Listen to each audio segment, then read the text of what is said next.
Very good. All right. Welcome to the NCDPI Growing Success for Multilingual Learners Summer Conference. We are really excited that you could join us, especially on this Friday afternoon of the first week of summer. It is such an exciting time, and we are really happy to have you here. I think probably by now, most of you have a conference notebook downloaded, so I won't spend a lot of time on that. I'm going to go ahead and put the link to the conference notebook in the chat just in case you don't have it. I hope that it has been a really good source for you this week. We've heard a lot of really good feedback on it. It's also, while you're watching, perhaps you've missed some of the sessions this week. You can use it while you're watching those sessions to make yourself notes or comments or screenshots. By all means, keep it as a resource for you as you continue to work with our multilingual learners across the state. I am thrilled to introduce one of our favorite presenters. She's a long-standing member of our English Language Development Support Team, Burke County's EL Director, Lanny Simpson. Lanny? Thank you, Susan. I'm delighted to join you guys on a Friday afternoon, and we are grateful that you have set aside a couple of hours to join us in our learning adventure about the new ELD standards and data. And I am also delighted to introduce to you my co-presenter, Tamara Coburn. Tamara is the lead teacher in Winston-Salem Forsyth, and as you will see today, she is an excellent presenter. Thank you so much, Lanny, and Susan as well. I'm so excited to be here with you all today with our colleagues on the other side of the screen. I'm looking forward to the discussion we're going to have and ways we get to learn together. Welcome, everybody. So today we have a few objectives that we want to make sure that we're all ready to do the same things. So in our session today on data, we hope that educators will become acquainted with the key language uses in terms of summative and formative assessment. We also want to give you opportunities to interact with the proficiency level descriptors as summative interpretations of student growth over time while we reflect on our own practice. And then very specifically, we are looking at how ESL teachers will be able to investigate the prominent key language uses across content areas, how we can get in there and make those determinations while interpreting those proficiency level descriptors along this continuum of language development and goal setting. Okay, and so what we'd like to do is start off with by reviewing or perhaps introducing the key language uses to you all of narrate, inform, explain, and argue, as you can see in our lovely little graphic on the left-hand side of the slide. I developed a mnemonic, NIA, N-I-E-A, to keep those key language uses in my head. You'll want to cement these four key language uses in your brain, and you will see today how these overarching key language uses show up in school. WIDA has done the heavy lifting, and they've sifted through tons of curricula, literature, and academic text to distill these four key language uses. So let's see how they play out in the ELD standards. Okay, and so let's start with narrate. And narrate represents experiences through stories or histories. If you'll notice the genre examples in the thought bubble, how about inform? This genre communicates factual information. It's found in nonfiction, makes sense. And then take a look at those genre examples: classifying reports, compare contrast, problem solution reports. Now for explain. This genre family answers the questions of how or why. And you'll see in the thought bubble there some genre examples for explain. And then finally, argue is the biggie category. And if you notice within the thought bubble, argue crosses all content areas.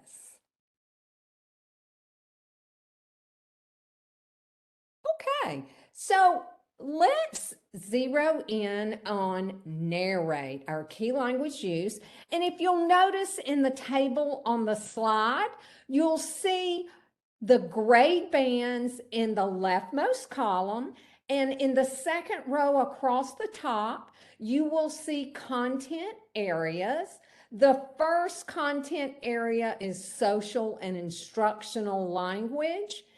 And the black dots represent a distribution of the most prominent key language uses across the grade bands and content areas for the key language use of narrate. So tell me in the chat, what conclusions can you draw regarding instruction across content areas and grade levels with regard to narrate? What content area does it show up in? And how about the grade bands?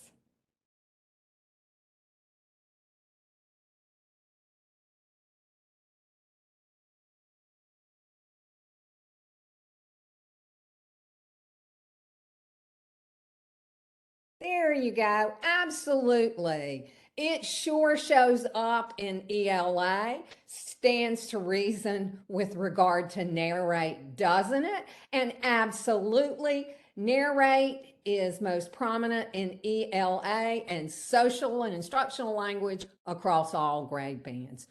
Perfect. You were spot on.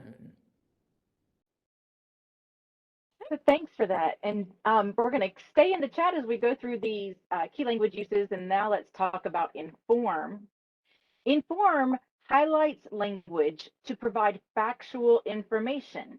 As students convey information, they define, describe, compare, contrast, organize, categorize, or classify concepts, ideas, or phenomena.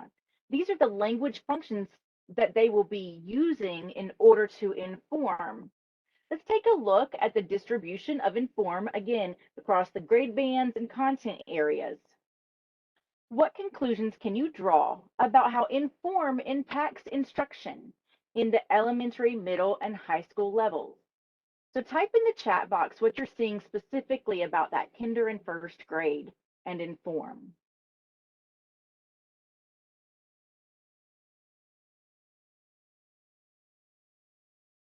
Yes, all content areas in K1.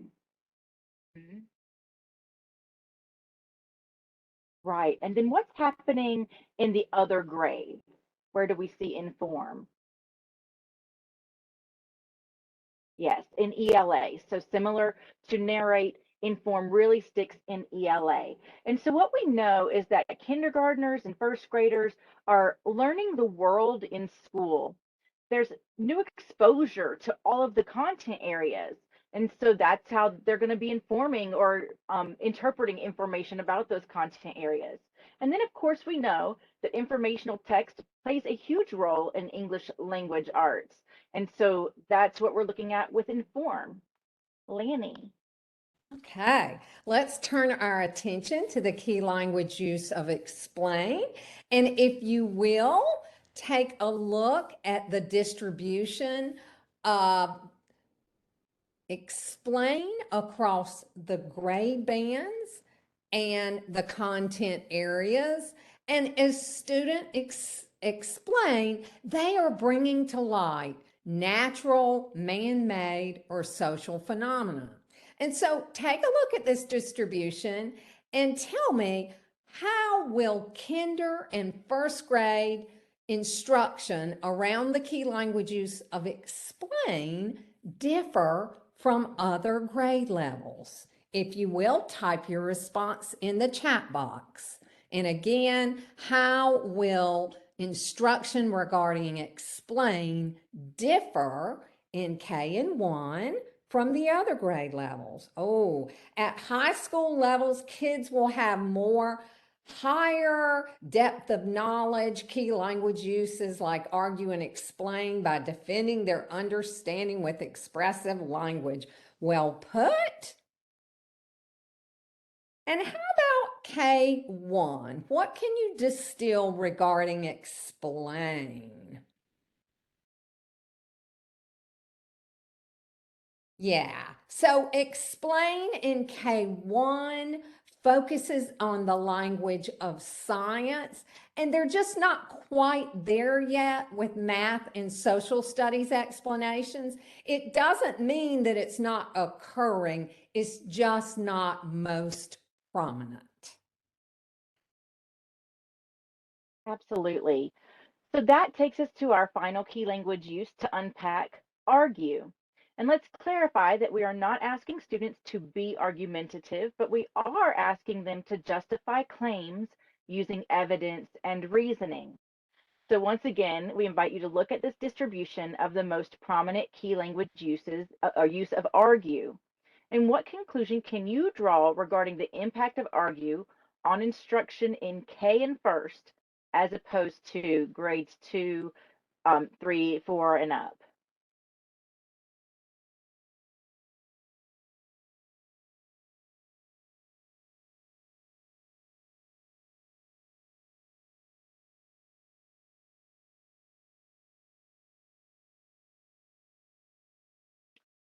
Similar to explain in how that distribution is. Maybe not so much in science, but we certainly see that we're not asking kindergartners to argue. We might ask them to give opinions or likes and dislikes. First grade, yes, we get that started in social studies. But what we really see is that once you're in grades 4 and 5, you're going to have so much bang for your buck in focusing on the key language use of argue. And you heard Lanny say earlier that this is a biggie. So argue is really quite important in those upper grades. So, as we've spent a little time reviewing our 4 key language uses, you might wonder, why key language uses? And I want you to take a moment and read this quote from Weta.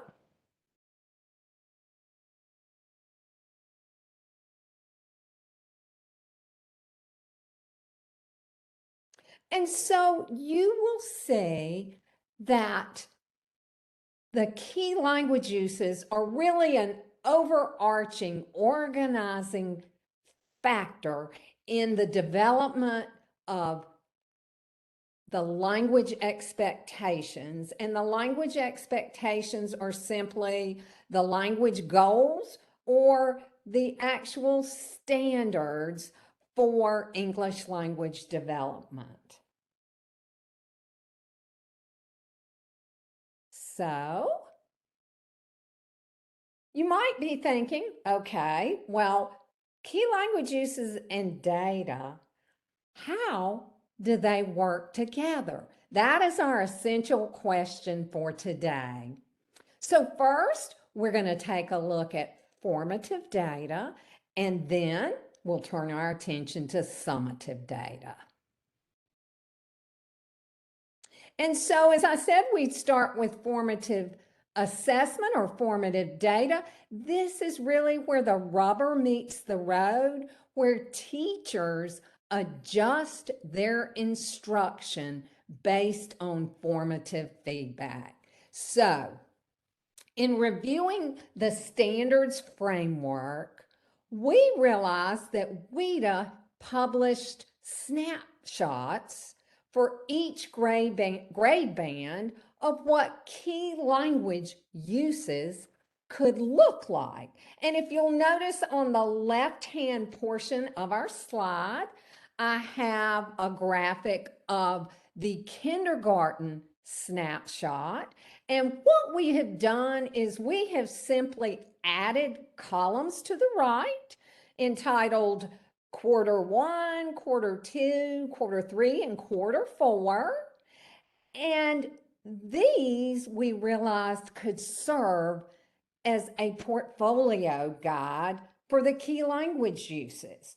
And so, for example, in kindergarten, we see in the left-hand portion of the slide, kindergartners under Narrate might retell personal experiences. You'll notice we added a blank line so you can add in your own activity that you might want your kindergartners to do with regard to Narrate. You'll see we have all 4 key language uses. And then you'll notice on the right-hand part of the slide, we have actually developed what we are calling these portfolio guides for collecting work that reflects the 4 key language uses.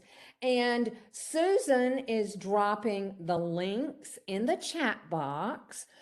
So you will want to select a grade band that you teach. And I want you to take a moment and peruse these formative assessment tools of a portfolio guide based on WIDA's snapshots of activities that would develop the 4 key language uses. You are welcome to make copies of these. We discussed in previous sessions, you might want to have one for each student. You could use this digitally, or you could print it out and use a good old-fashioned manila file folder with this portfolio guide checklist in the front. Either way works, and we just hope that it will help you in your application of the 4 key language uses with regard to your instruction. And so tell me how you might use these in your classroom. If you will, enter in the chat box.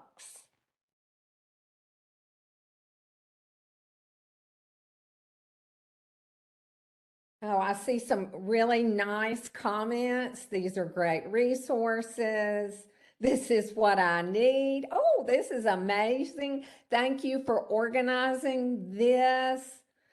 So basically, we're just leveraging those snapshots from WIDA and using it to create the guide. Oh, and Lanny, somebody has already gotten there with us about this will help collaborate with content teachers. And that's one of the things I love about this resource, that it is not something that ESL teachers do on their own, but throughout the day, we can ask students to narrate, inform, explain, and argue, and collect artifacts and examples of it. Great. And Kathy adds it's a great way to track student progress. Nice. Absolutely. Okay. Tamara? So we also wanted to give you what we're calling a quick glance checklist of all of the language expectations from our new English Language Development Standard Course of Study. So Susan, again, is putting this link into the chat for you so that you can take a look at it as we kind of review it. And we're going to ask you to use this later on in our session, so we do want you to go ahead and get used to it. So similarly to those matrices that we showed you before, we've organized by grade level and content areas across the top.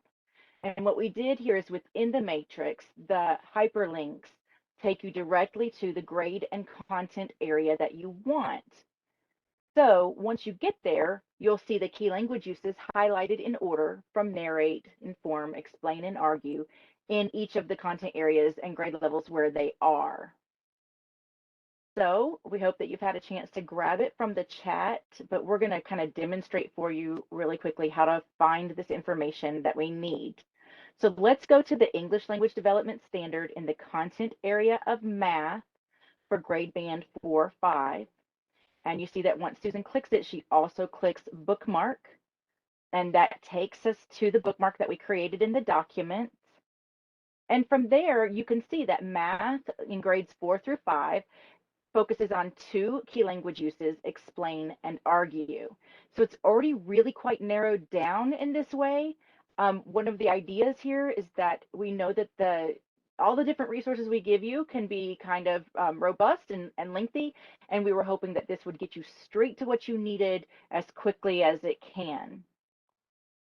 So we're very interested in your thoughts on this as well. We hope that you'll add some to the chat, and we'll give you just a couple of minutes to review this resource as well. So take a couple of minutes and let us know what you think. So many nice comments. This is fabulous. Wow, this is great. I love the enthusiasm. Me too. You know, it was our desire to save teachers time. And we realized that the ELD standards they're very extensive, loads of pages. And see, so we wanted to be able to get our teachers right into the grade band and the content area as quickly as possible without a ton of scrolling. Absolutely. Wow, I think they like it, Lanny. I think they do too. I feel like Sally Field. Oh, making our day. Oh. Yes. Oh, we hope that we saved you work. That's the goal, Elizabeth, is making it easier on you, our colleagues, and really trying to just get this going for all of us across the state. Yeah. Great. All right, well, it seems like they're going to all be ready to use it when we get into our next activity. So let's review what we've done so far. We've been able to consider ways to utilize the key language uses in formative assessment using our annual key language We've considered ways to utilize key language uses in formative assessment, and now we're going to turn our attention to summative assessment using our annual English language proficiency test. So let's think about how we can use Access Language Proficiency scores in the context of our North Carolina Standard Course of Study for English Language Development. Lanny. Thank you, Tamara. And as you guys notice on the right-hand side of the slide, you'll see a snapshot of something you're very familiar with, I'm sure, and that's the Access Individual Student Report. And as you guys already know, you're giving this test in the late winter, early spring of every school year to measure language proficiency in the 4 domains of listening, speaking, reading, and writing. I want you to take a moment and peruse the sample scores for this report. You'll see in the box on the left-hand side of the slide. This student's listening score is at a 4.6. And as I'm sure you already know, Access scores range in a continuum from a level 1 for a newcomer student all the way to level 6, which is considered equivalent to a native English speaker. You'll notice that this baby's got a 2.2 in speaking, and then reading and writing are both developing, reading a 3.4 and writing a 3.6. So in the chat box, I want you to tell me, what conclusions could you draw about this multilingual learner on the basis of these Access scores? If you will, enter your response into the chat box.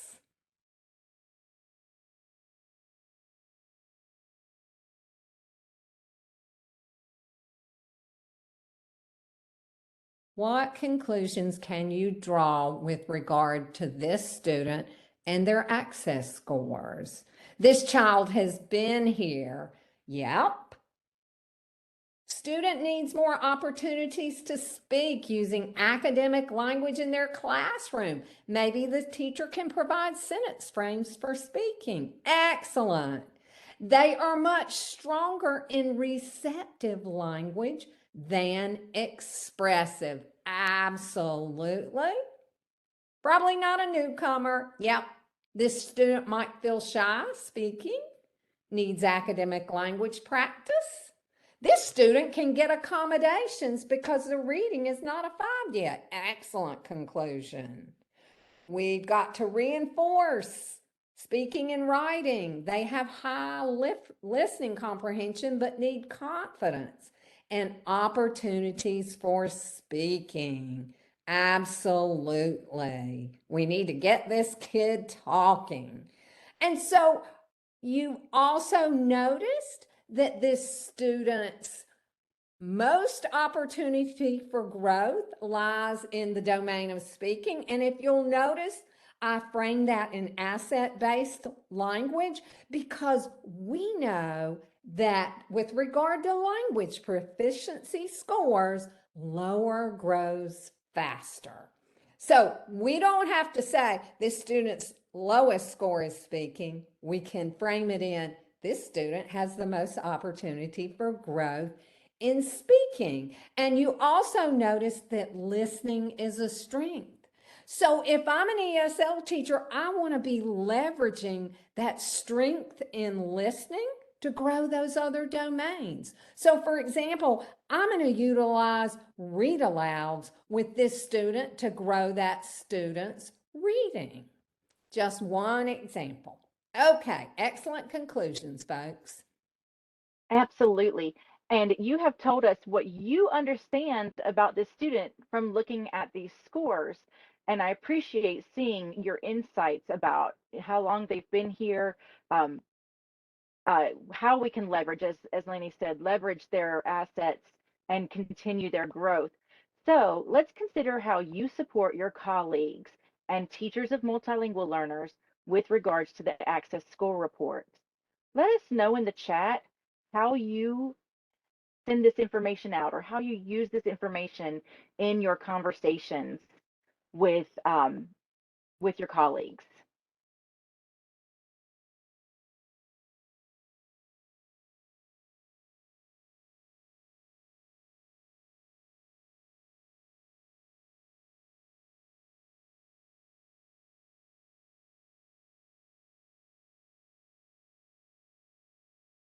Shared on their L plans.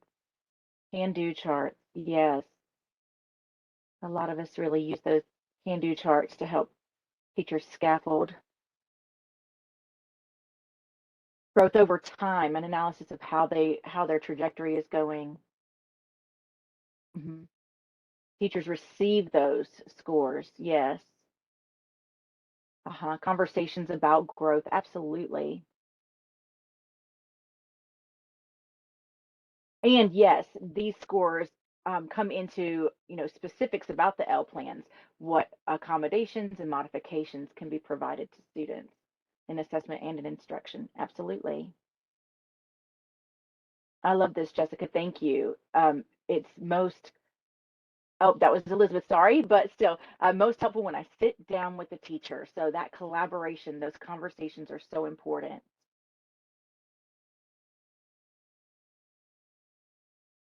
Okay, thank you so much.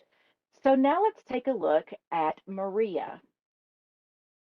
Okay, so I want you to think back to the sample access score report that we looked at earlier. And let's say these scores belong to Maria, a middle school multilingual learner. Let's see what Maria has to say about her language skills. She had a listening score, if you recall, of a 4.6 on the continuum from a 1 to a 6. So as you guys have already concluded, listening is her strength. Think about your own experience with learning a second language. Weren't you more comfortable just listening first, and then you had to muster up the courage to speak? Maria's the same way. Speaking is her domain with the most opportunity for growth. It is most difficult for her. Remember, she had a score of a 2.2. She's at the intermediate level in her literacy skills, right in the middle of the continuum from a 1 to a 6. She still needs support, but she's developing, beginning to grow her sentences and add some detail. So I want you to take a moment and process what Maria has to say about her own language skills. Her teacher has taught her to think metalinguistically about her own language through conferencing with her. And you'll see as we progress how this has empowered Maria.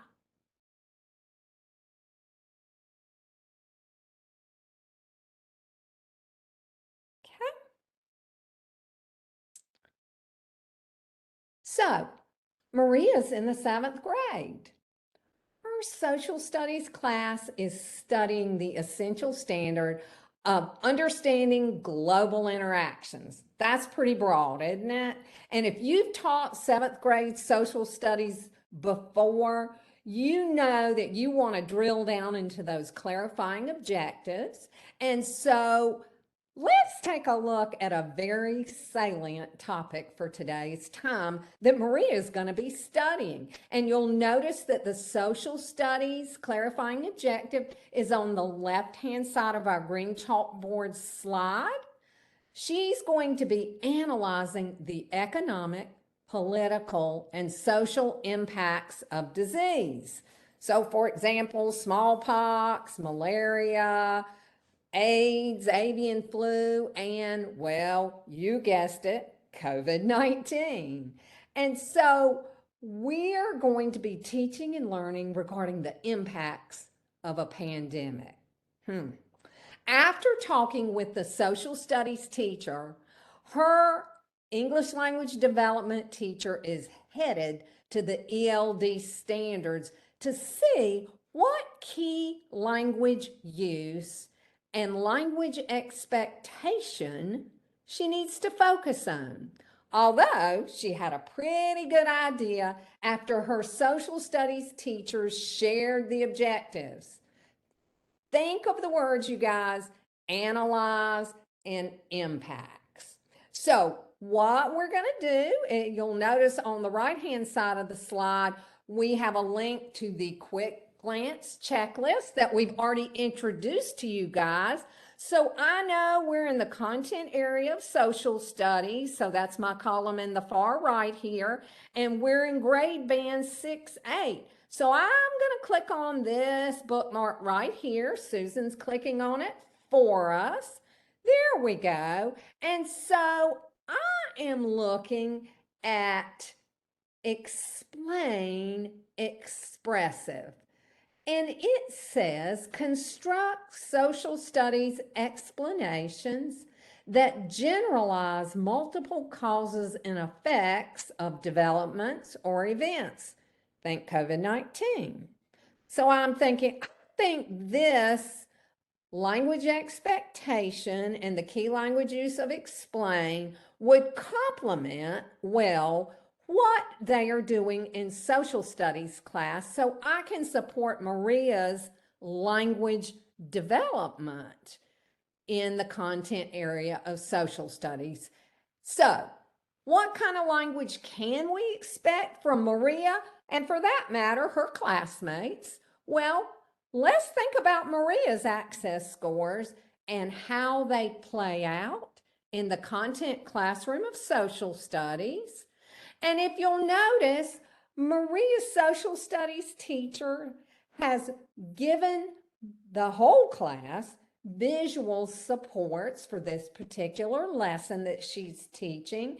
And you'll see with just 3 pictures from Pixabay, which you don't have to attribute the images for, the social studies teacher has portrayed easily with visuals and labels, no school, mask, no job. All 3 effects of the pandemic. And these are great also for kids that aren't multilingual learners because it helps jog their thinking. Okay, so when we think about the whole class and what language would look like, and understanding what each of the language proficiency scores really mean, remember we're from a level 1 to a level 6, it helps to see examples of language embedded in the content. So it will also help us to see how the key language use of explain plays out across those 6 proficiency levels. So Maria's class is studying the impacts of a pandemic. So what kind of language could we expect our level 1 student to process or produce if they're looking at pictures of a slide of an empty classroom and a student wearing a mask? So they can process or produce single words we know. There you go. Mask, no school, no job. So what would a level 2 student sound like? Let's do a short sentence. What's happening in those pictures? Wearing a mask, there's a phrase, I lost my job. They might be able to produce the short sentence, there is no school, or maybe just no school. Okay, let's move on to a level 3. Let's add some detail to that sentence. Now we've got a compound sentence. I wear a mask and I lost my job. There's no school because we have COVID. And level 4 students, well, it's called expanding for a reason. We're going to add a clause to expand our sentence. Because of COVID-19, see that clause that embodies explain?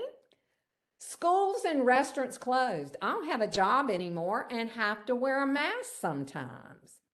Level 5, we are going to be adding variety to our sentences and technical vocabulary. Check out that technical vocabulary financially, educationally, remotely. And look at that introductory clause, due to COVID-19. And then finally, level 6, the sky's the limit. As we mentioned earlier, level 6 is considered comparable to native English speakers. And WIDA really put emphasis on level 6 because we are all lifelong language learners.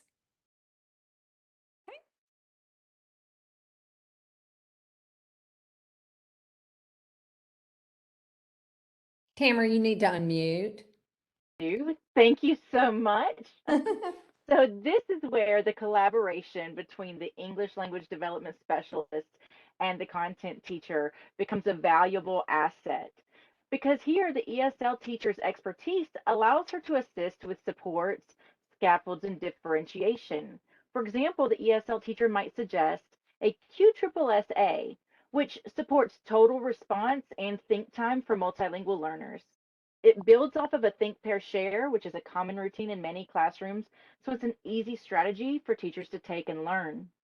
Also, the ESL teacher can suggest frames for structuring paragraphs and word banks for students to reference while writing or speaking. And we already saw how they could use visuals earlier. So we're ready to give you a try at all of what we've just done. This is our first breakout activity, and there are several steps we want to show you before we send you on your way into your groups. The goal here is to connect the content standard with the key language use and to explore examples of student production at each of those 6 levels. We're asking, what can students do with this content at their proficiency levels? So Susan has already shared the breakout activity link with you in the chat. And we ask you to go ahead and grab that, and you'll each have your own copy. So it should force you to make a copy. We're going to start by looking at Juan and his math class. So you're going to look for the green chalkboard slide. So let's say that Juan is in 4th grade and his math class is studying number patterns that follow a given rule. So in your breakout session, you're going to imagine this conversation between the math teacher and the English language development teacher to determine what key language use to focus on. And then we're going to have you take a chance to build some of that language. And we've got a simple drag and drop activity for you. So when you get into your breakout rooms and you each have your own copy of the slides, you will see an activity slide that has blank text boxes ready for you to drag and drop in from the outside the text samples we've already prepared for you.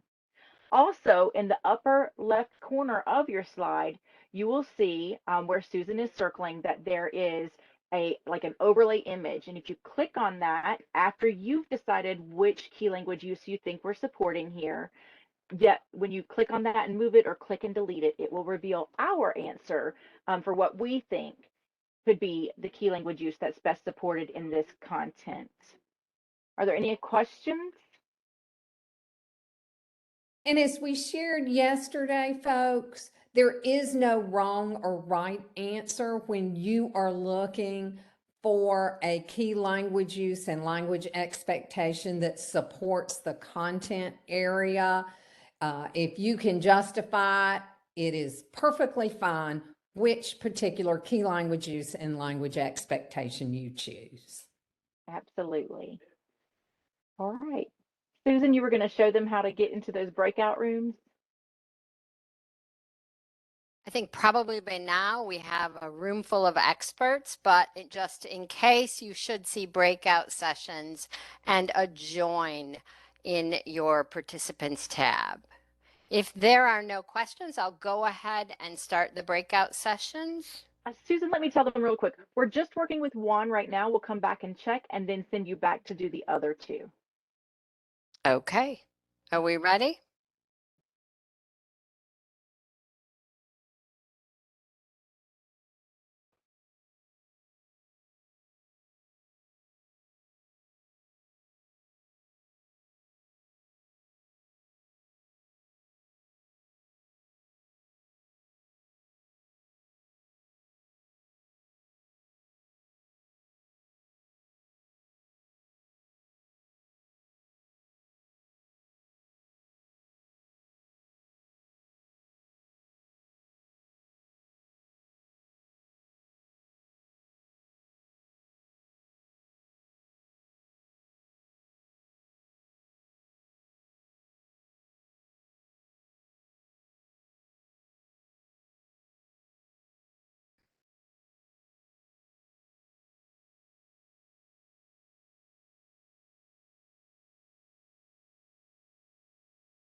Sadly, Ivana.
Welcome back, everybody. We hope that you are enjoying some robust conversation with your colleagues about our key language uses and these levels of language. So we're hoping to use this time to bring some clarity, and we also invite you to use the chat session to share some of your insights from the conversation, like what stood out to you, what do you understand about Juan, or what was great about your conversation. So think broadly about what you want to add to the chat. We're going to debrief one, and then we'll come back and get you set up for 2 more of these activities. So let's take a look at this grade 4 math example. And we decided that this was argue and interpretive because the students are extracting these patterns or rules from the solution to create generalities. Um, and so let's remember that a student at level 1 would be brand new to English, beginning to understand these words 3 times, 4 more. And then level 2, a short sentence. We're asking about what's happening in the table. Level 3, let's add some details to our sentence. And then at level 4, expanding at this intermediate high level, we're adding a clause to expand the sentence. If I add a day. At level 5, there's this technical vocabulary, I notice, and original amount. And again, at level 6, there's no ceiling to level 6, and we're all level 6 speakers with room to keep growing. So I'm hoping that that helps you out. Why argue and not explain? And keep in mind, it could be either one. Um, I would say that the one it's going to be is the one you haven't already done, right? Like if you've already taught math, grades 4, 5, explain, now it might be argue. And then why interpretive? Because we really focused on how they were extracting patterns from what was in front of them. But you're correct that they also have to express that reasoning out loud. I always call these interpretive and expressive language expectations sort of paired or partnered, because a lot of times I'm interpreting a mentor or a model or an example so that I can express my own. So I think that it would be very hard to do them in isolation. I don't know, Lanny, do you have more to add to that answer?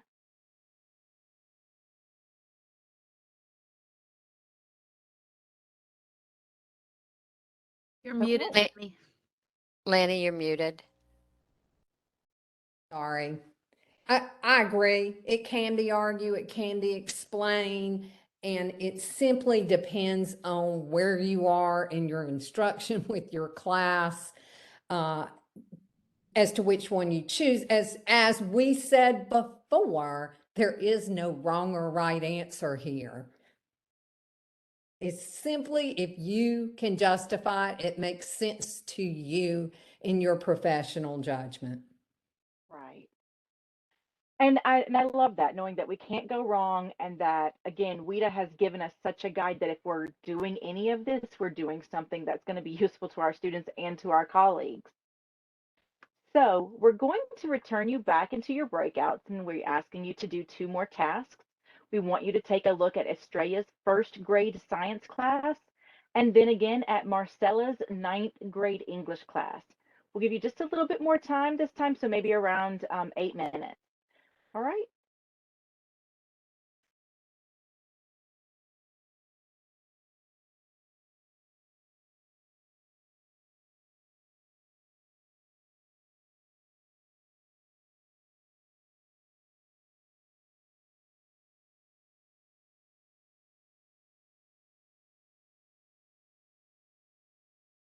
Lanny, we can't hear you. Okay, I keep forgetting that we get muted when we come back from breakout rooms. Okay, so let's look at the language associated with Australia's 1st grade science standard. Give examples how the needs of plants and animals are met in their environments.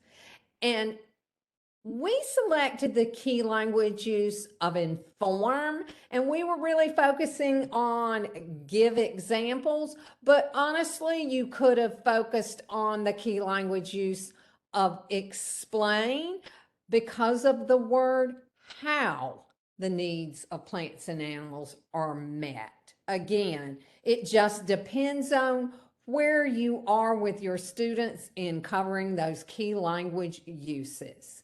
And so thinking about Inform, let's take a look at the language that would be expected to talk about how the needs of plants and animals are met in their environments.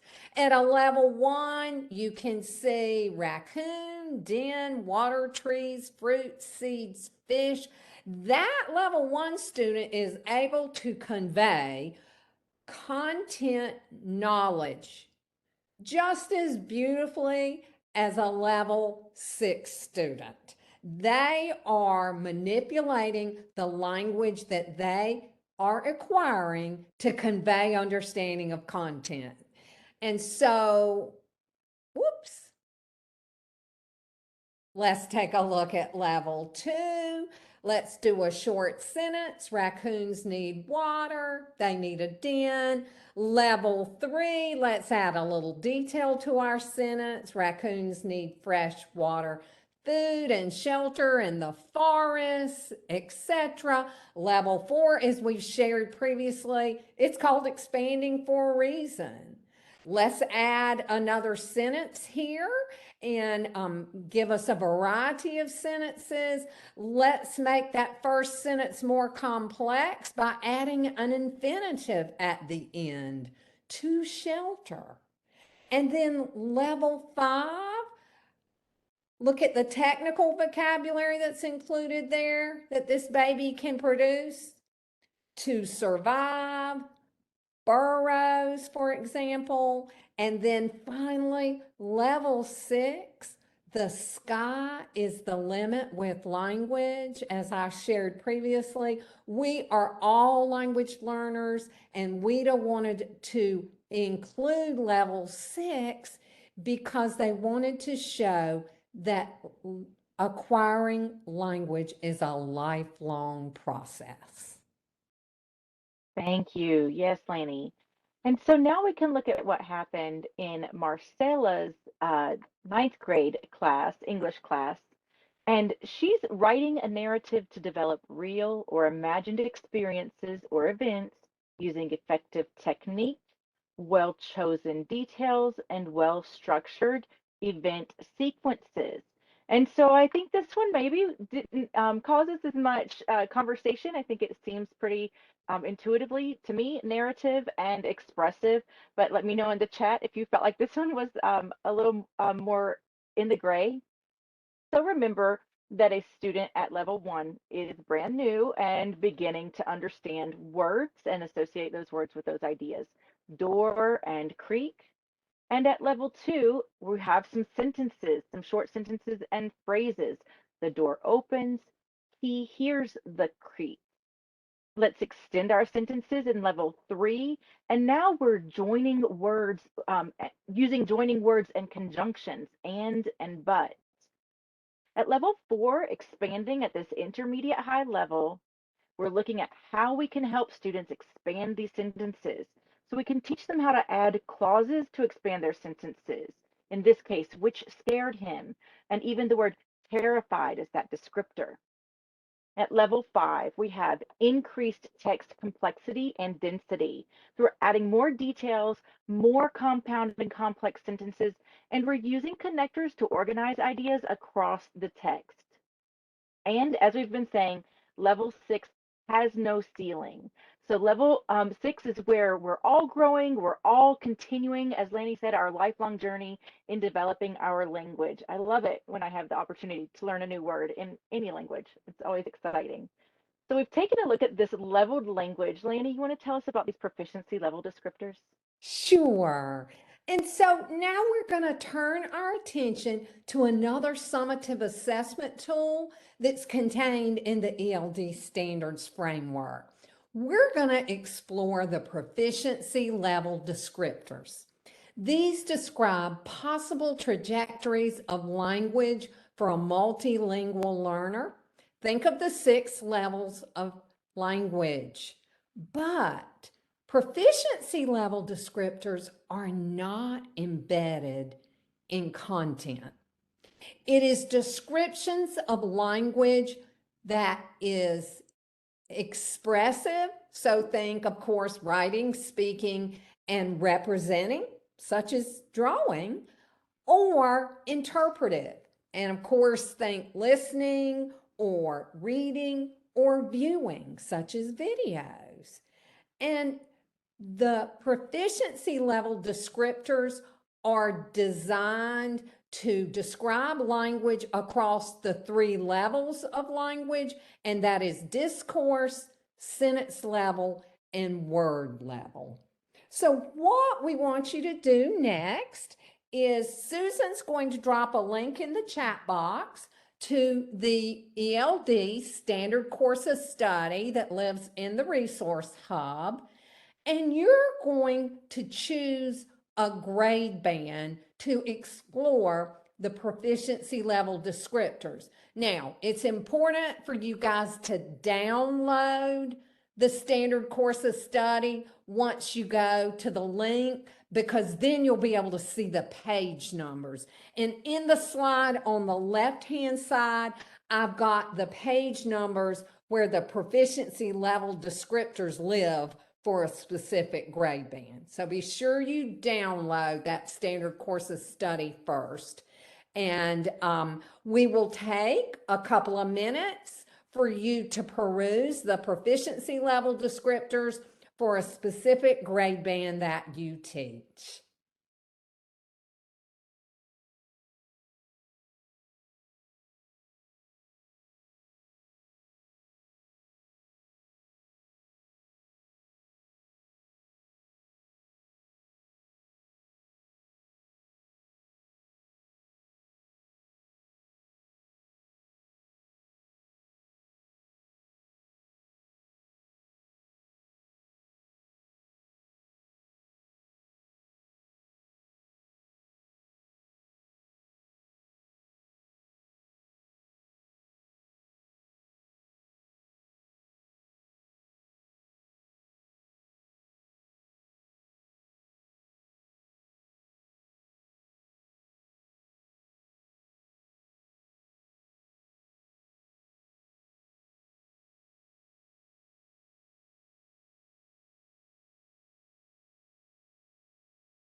Do you need more time to explore the proficiency level descriptors? If you do, let us know in the chat box.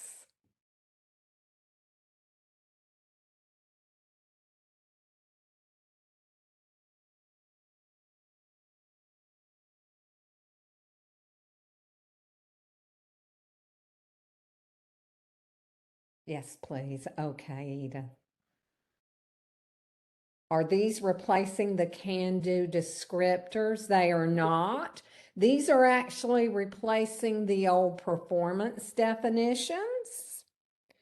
The can-do descriptors are still a very popular component. I don't think we'd have realized how popular they would be, but they are widely used. And as of this point, no, they're not replacing the can-do descriptors. I will point out that there also exist key language can-do descriptors that were written back in, I want to say it was 2015, with the old key uses such as discuss, read, Recount.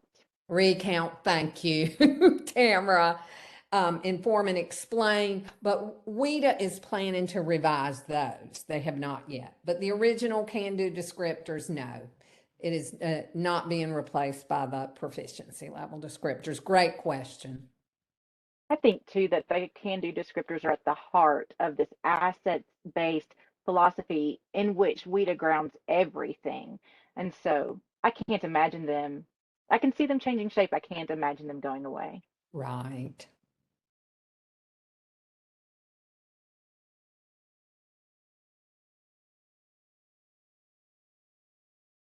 Okay. What I'd like for us to do, we're still going to talk about proficiency level descriptors, and we're going to deepen our understanding of the proficiency level descriptors. We're going to zero in on an example for grades 4 through 5 that are expressive. And so, for example, in my 4th grade class, if we're writing an essay defending how 2 language arts texts conveyed the same theme, I might choose to focus on the discourse level. That makes sense since we're writing an essay as our summative assessment. And I might want to first focus in on the organization of language in discourse. And if you'll notice in the leftmost column of our chart, we have discourse, organization of language, we have discourse, cohesion of language, and it goes on to discourse density. But I just have a snippet right here of the top 2 descriptors. And then you'll see the 6 levels of language across the top of the matrix. And so by reading across these proficiency levels, it gives us a developmental snapshot of how multilingual learners might grow with regard to the organization of language. And if we highlight key phrases across the levels, it really does help us to see how language progresses within that trajectory. You'll notice a level 1 student is going to create text with short sentences and an emerging sense of purpose. To level 2, we bump up to being able to convey an intended purpose with sentences that show emerging organization, and it progresses on through the levels. It also helps us to get ideas on how to stretch our students' language. So if you will, take a moment to peruse the highlighted language in the matrix of proficiency level descriptors for a kiddo who is in the 4-5 grade band, and we're focusing on discourse with regard to the organization of their writing.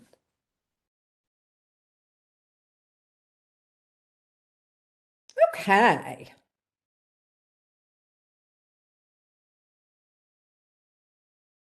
There we go. So in thinking about proficiency level descriptors, this is what WIDA has to say about them. Proficiency level descriptors will be helpful for teachers in clarifying how language grows. This understanding can help teachers, families, and students connect language goals to content success. So take a moment and enter in the chat box your ideas of how you could use these proficiency level descriptors in your own practice.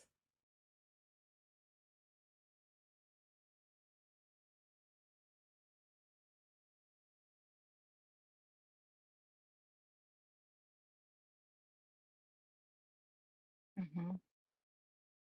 Writing language goals. Thank you, Stephanie. I can use them to help develop my lesson plans in goal setting as exemplars for students and teachers. Ooh, I like that. Nice. Creating rubrics for student work. Very thoughtful.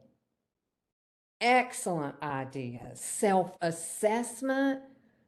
Yeah, the descriptors will be used in my goal setting while you guys were thinking along the same lines as we were thinking. And we're going to Absolutely. share an example with you. That's great. I love that we're already on the same bandwidth. Yeah. So let's take a look again at this grade 4-5 grade band student who is writing at a level 3. We want our multilingual learner to grow to a level 4.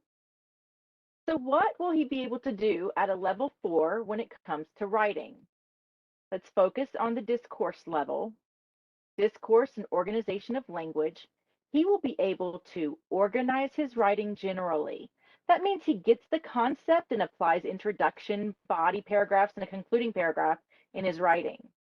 What about discourse and cohesion? Well, we want him to be able to use a variety of cohesive devices, and you see the examples of class, subclass, whole, part. Finally, let's take a look at discourse density, which is how much information he'll be able to convey with his words. And in this case, he will be able to use expanded noun groups. And I just want to point out that our standard course of study gives us examples. We don't have to worry about what types of elaboration. They give us examples, and we can use those as our starting point, and then as we build our own understanding, go from there. So let's make these proficiency level descriptors useful.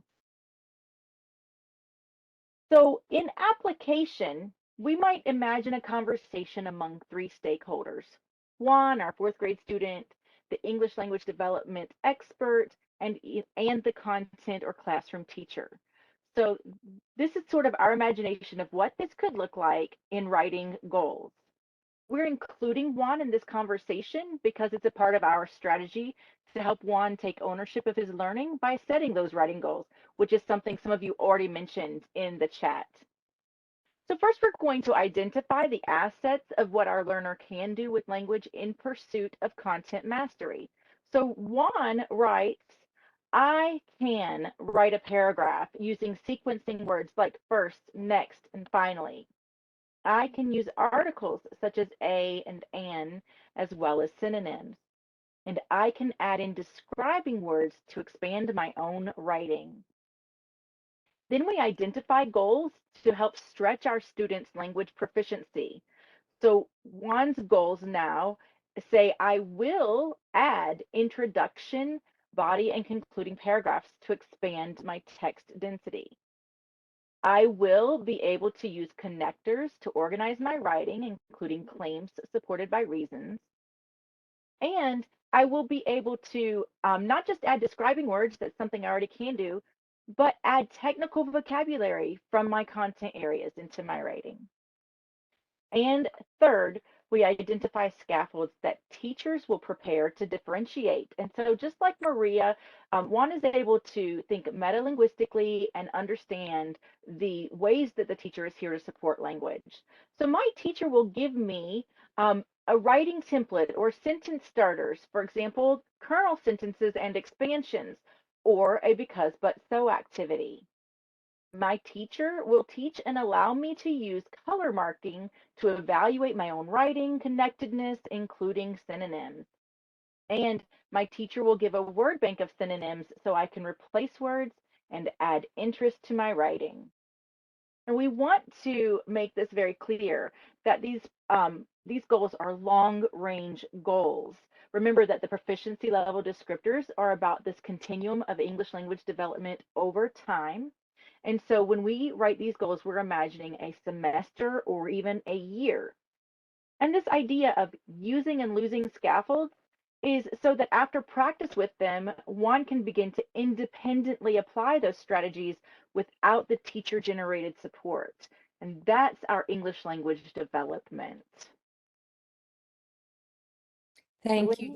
Thank you, Tamara. I think it's so important for our students that we sit down with them and set goals and make them a part of the conversation. If you recall our slide on Maria, where she was able to articulate what her teacher would do for her to support her in each of the 4 language domains, well, that's because her teacher had conferenced with her, just like we envision Juan's teacher conferencing with him. And Tamara is exactly right. Proficiency level descriptors are designed to be used in the long range, and WIDA actually tells us this, in that proficiency level descriptors will describe some ways multilingual learners will use language over time when scaffolded appropriately. I saw in the chat box that Anita said these would be great for setting writing goals for the student for the, and looking to the end of the year. So you were spot on, Anita. It is long range. But the proficiency level descriptors really do give us a good idea of how expressive and interpreting writing should evolve over time. At least it's one way that WIDA envisions that language evolves over time. We had in the chat box someone asking about cohesive devices and formulaic devices.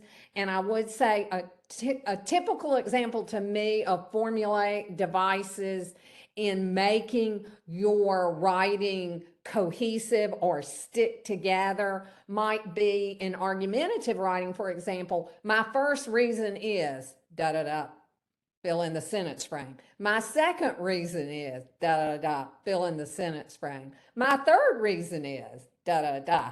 And that is a very typical formulaic way to write an argument for younger kids or newcomers, which is perfectly fine.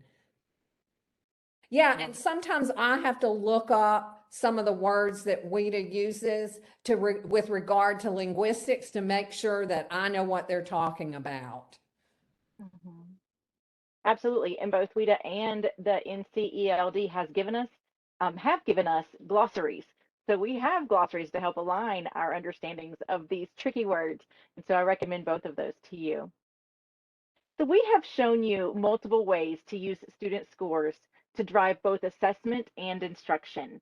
We looked at formative assessment, we looked at building a portfolio, and the 6 levels of proficiency within a particular grade band, content area, and key language use. We've also looked at how to use the proficiency level descriptors to write student-friendly language goals. We showed you writing, but you can, of course, do the same thing with speaking. So now it's your turn.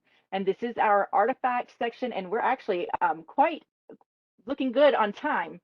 So we are giving you 2 artifact choices. You do not have to do both of them. We wanted you to have some voice and choice. So our first choice is leveling up with content and key language use embedded language samples. This is similar to your breakout activity, only this time we're asking you to consider what your students might produce at each level.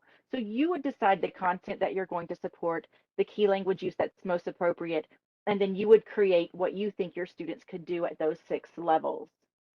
The other option, option 2, is to level up by setting language goals.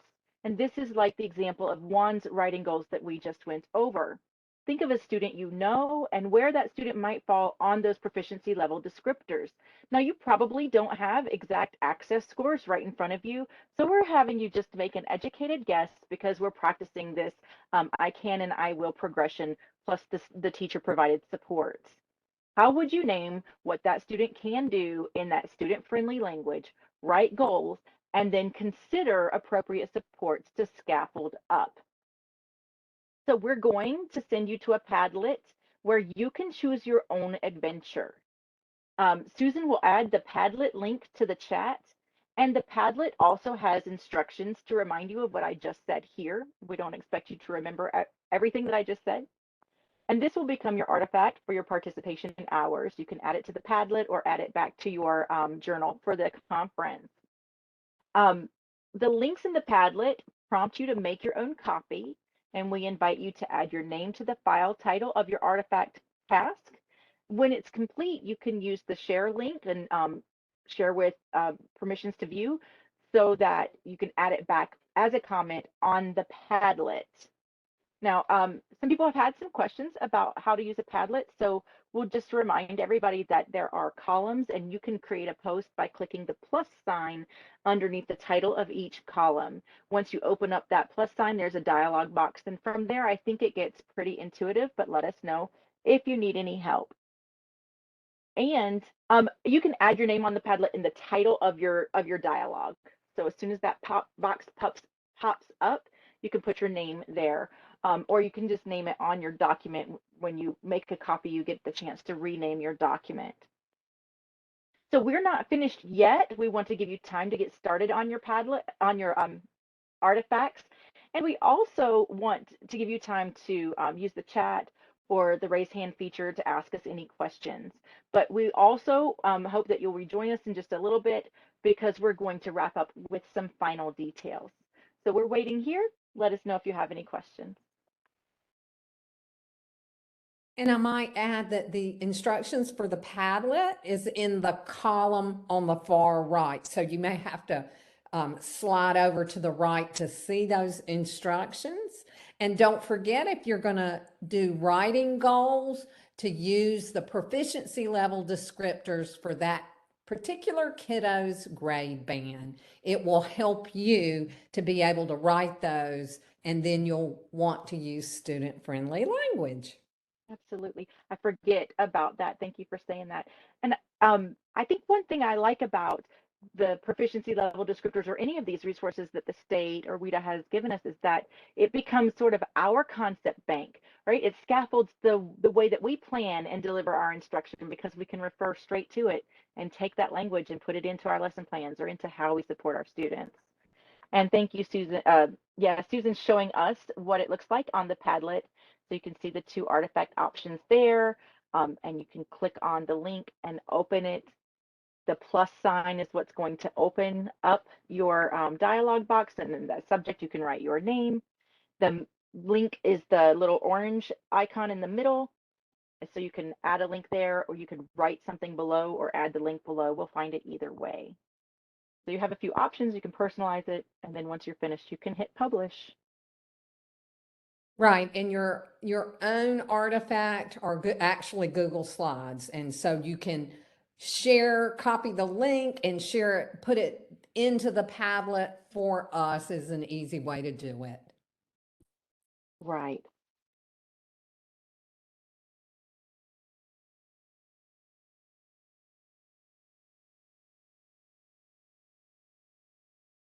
So yeah, we're asking you to create sort of your own copy, but certainly lean on the models we've given you. That's why we do models and we do the I do and we do practice before we send you off to do it on your own. And so feel free to borrow from what we've done here together. And Julie, you can use the grade level that it makes sense. I don't expect that anybody has these access scores that just came back right now in front of you. I mean, maybe you do, and that's great, but we don't want anybody to have to go run looking for that. So start where it works for you.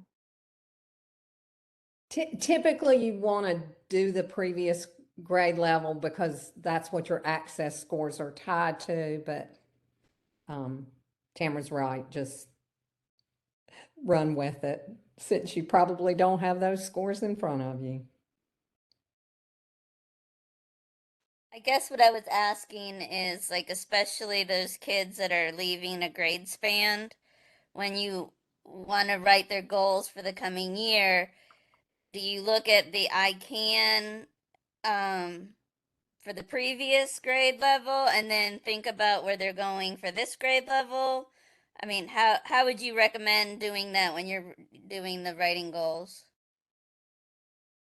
That's always a question, and I would look at both and synthesize. And no one knows your student better than you do.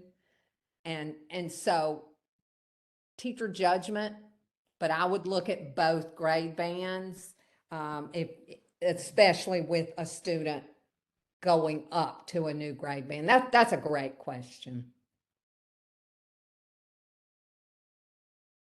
And I think one of the interesting things about how these language expectations are written is that every student at every proficiency level can participate in grade level content learning at these levels with these appropriate supports. And so, lots of times we think about going backwards at grade level because that might be a sense of differentiation or scaffolding. And now we're looking at ways to be able to support it within grade level with these new resources.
Lainey, I'm scrolling through the chat and there's a question earlier from Mildred about what about newcomers who are at that level 1 English?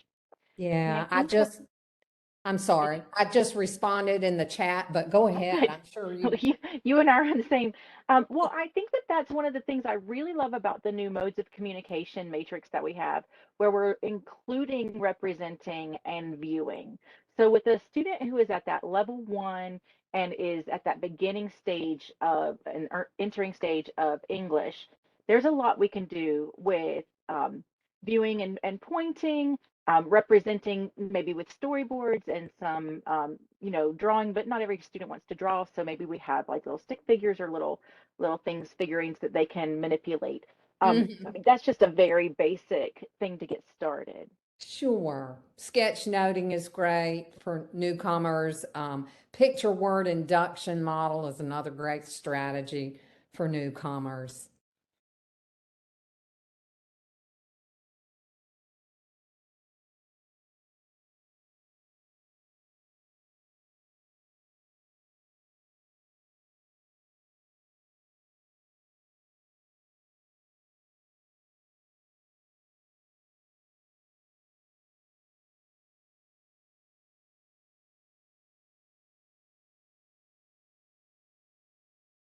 Yeah. I mean, this is still very, I mean, it's going to be hard, right? When they start in 4th grade and they're just now beginning to operate in English, and they come with so many assets. They've already learned so many things in their young little lives in the language that they have or the languages that they have, and we want to find those ways to build on those assets that they're bringing, um, and not penalize for this lack of English. And I'll just maybe mention that many of their teachers will only speak English.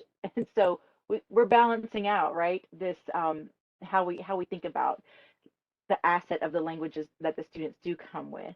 Right. Lane, Sandwich partnering is a great idea where your student newcomer is sandwiched between two partners reading, they're listening. When they're comfortable, they can begin whisper, chorally repeating. And so you are going to take your cues from your student and support them accordingly. Sandwich partners is a great idea for newcomers. Yep, exactly. Partners are a great help, especially if they happen to share the same native language.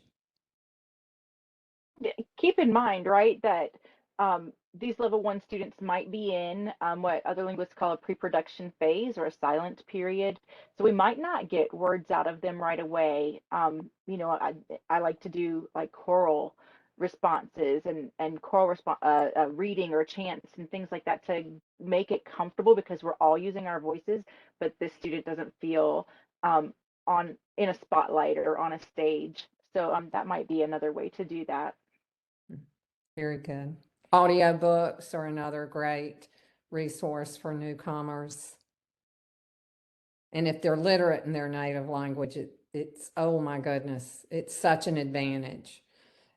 Get your EL director to order the same novel they're reading in 7th grade English and get them to order it for this child in their native language.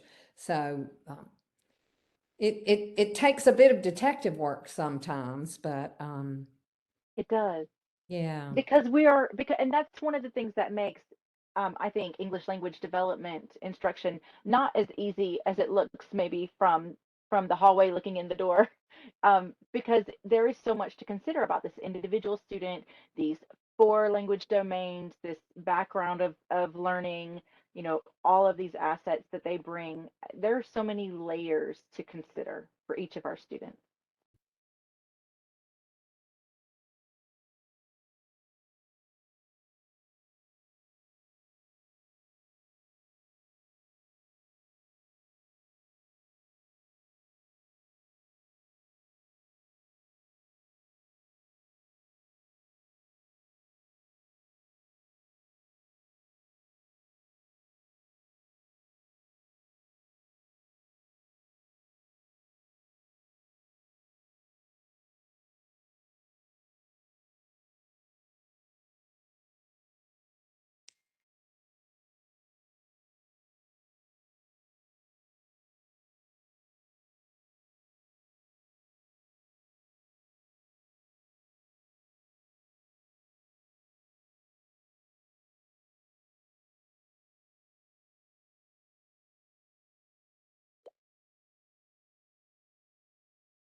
Yes, so when you've completed the artifact, we would like you to please add it back to the Padlet.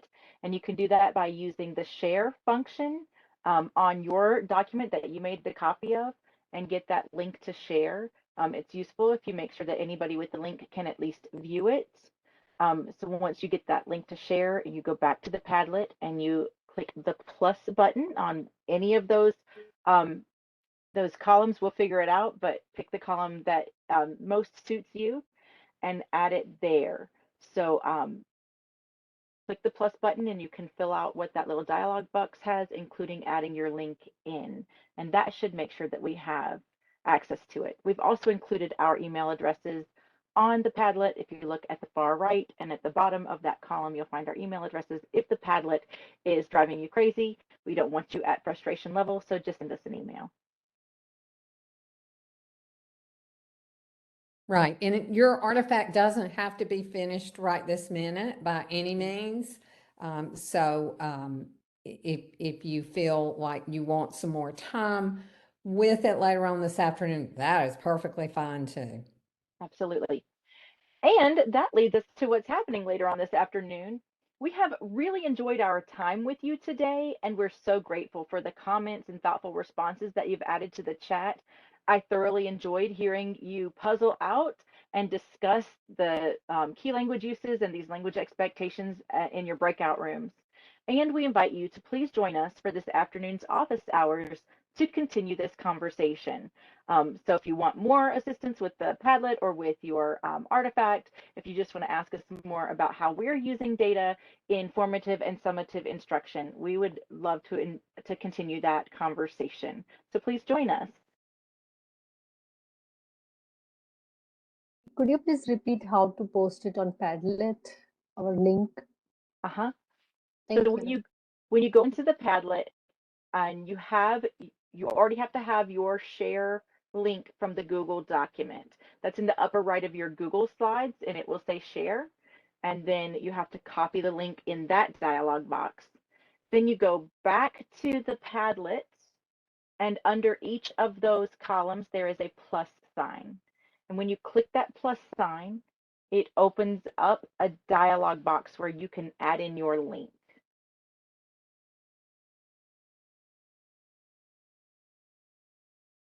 Rosemary, that's exactly right. So even though you see a score, you're also incorporating your multiple measures and your authentic assessments and your close knowledge of who your student is, that you have, your expertise. And so you're incorporating all of that to create your language goals. Absolutely.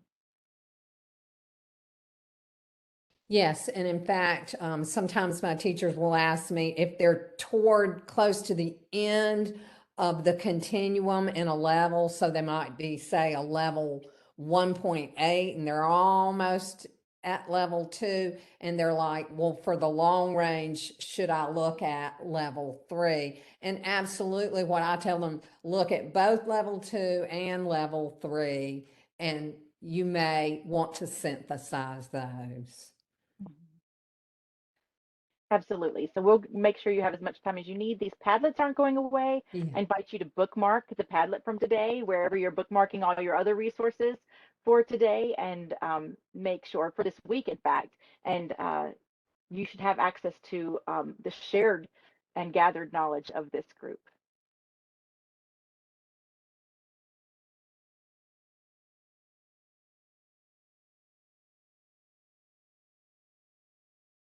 So on behalf of the NCDPI ESL Title III team, including our wonderful presenters today, it has been our privilege to have you here with us, and we are so grateful for the time that you have given us this afternoon.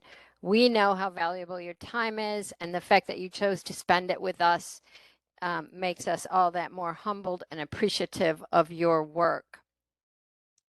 We have put an evaluation into the chat box. If you are so inclined, please go ahead and complete a evaluation. And there is some opportunity during that evaluation to tell us what else you need from us. And this is information that we pay attention to and that we use as we do our planning for the 22-23 school year. I have also shared a link to our NC ELD Standards Hub.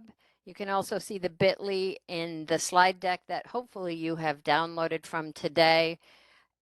If for some reason you lose the slide deck or you lose any of these links that we've shared, please feel free to email us and we'll be happy to share them again with you. Recordings of all of the sessions will be shared, of all of this week's sessions will be shared sometime next week or early July in this Standards Hub. So you can go back to these recordings, and I know you've gotten a lot of information today and throughout the week. So you can go back to these recordings and visit them and review them at your leisure, especially in the fall when you want to start sharing things with other teachers. Participate in, I've also shared a link to the Go Open NC discussions. By all means, participate in those discussions. Find the role that fits you best, and and engage with your colleagues from across the state. Share your artifacts if you would like. You access the NC Go Open with your NC Ed Cloud login credentials.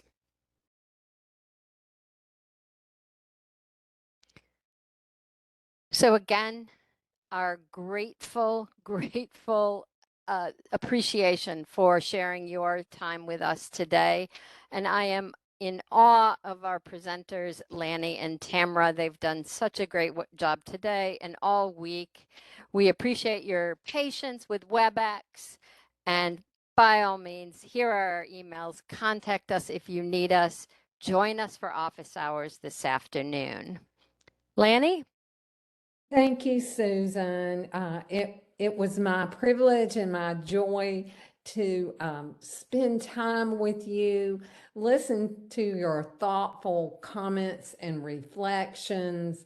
I love how you are already applying the ELD standards in your thinking, and we are just grateful to be along with you on that journey. If there's anything we can do to assist you, our emails are on the slide, and we are happy to chat with you all. And we do hope that if you would like to extend the conversation, we will be there in the office hours in just a short 35 minutes away. Absolutely.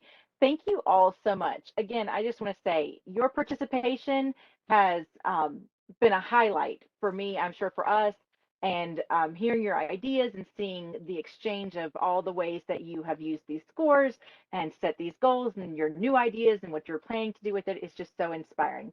Thank you. Thank you. I'm going to go ahead and stop the recording. We will hang out here